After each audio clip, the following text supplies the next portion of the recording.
Hi, good morning. വിപിനേഷാണേ. എന്നോട് ഒരുപാട് ആളുകൾ ചോദിച്ചിട്ടുണ്ട് കേട്ടോ, ഇത്രയും വിലയും കൊടുത്ത് ഇത്രയും ചെറിയൊരു വണ്ടി വാങ്ങണമെന്ന്.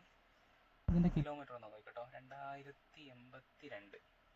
അതായത് ഒരു മാസം കൊണ്ടാണ് നമ്മൾ ജനുവരി 7 വണ്ടി എടുത്തിട്ടുള്ളത്.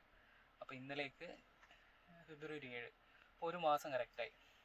അപ്പോൾ 2082 കിലോമീറ്റർ എൻ്റെ ഇഗ്നീസ് വണ്ടി ഓടുകയാണെങ്കിൽ പെട്രോൾ ഏകദേശം ഞാനൊരു ഫുൾ ടാങ്ക് പെട്രോൾ അടിക്കുകയാണെങ്കിൽ 3500 രൂപ കൊടുക്കണം.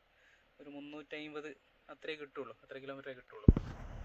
അപ്പം അങ്ങനെ വെച്ച് നോക്കുകയാണെങ്കിൽ 2082 ഹരിക്കണം 350, ഏകദേശം ഒരു 4-5 പ്രാവശ്യം ഫുൾ ടാങ്ക് നമ്മൾ അടിക്കേണ്ടി വരും. അപ്പോൾ ഏകദേശം ഫുൾ ടാങ്ക് അടിക്കാനും 3500 ആ റേഞ്ച് വരും. അപ്പോൾ അങ്ങനെ നോക്കുമ്പോൾ 3 12 15 ഏകദേശം 18-19 റുപ്യേൻ്റെ അടുത്ത് ഒരു മാസം 19,000 റുപ്യേൻ്റെ അടുത്ത് എണ്ണ അടിക്കണം നമ്മൾ വണ്ടിയിലേക്ക്. അപ്പോൾ ആ ഇത് വെച്ച് നോക്കുമ്പോൾ ഇതിൽ ഏകദേശം എനിക്ക് കറണ്ടിൻ്റെ ചാർജ് വരിക ഒരു ഫുൾ ചാർജിന് 150 റുപ്യ, 145-150 അതിൻ്റെ ഉള്ളിലാണ് വരിക. വീട്ടിൽ നിന്ന് ചാർജ് ചെയ്യുന്ന സമയത്ത് നമ്മൾ പുറത്ത് പോയി ചാർജ് ചെയ്യേണ്ട ആവശ്യം വരുന്നില്ല, വീട്ടിൽ തന്നെ രാത്രി കുത്തിയിട്ടാൽ മതി. നമ്മൾ ലോങ്ങും കാര്യങ്ങളൊന്നും അങ്ങനെ പോകുന്നില്ലല്ലോ എന്ന്, അപ്പോൾ അങ്ങനെ ചെയ്താൽ മതി. അങ്ങനെ നോക്കുമ്പോൾ ഏകദേശം ഒരു 2000 റുപ്യേൻ്റെ ഉള്ളിലാണ് ഒരു മാസത്തേക്ക് നമ്മൾ കറണ്ടിൻ്റെ ചാർജ് വരിക.